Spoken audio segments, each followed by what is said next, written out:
కదిలే నది నీవైతే కడలి ఒడిని నేనవుతా లేత కొమ్మ నీవైతే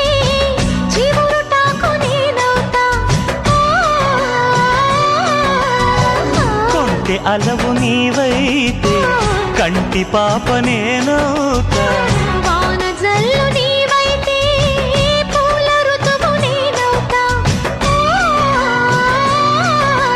మోగుతోంది సన్నాయి ముద్దు ముద్దుగా విచ్చుకుంది పున్నాగ వెచ్చవెచ్చగా పరవశమో పరవరమో మరు జన్మకు స్వాగతము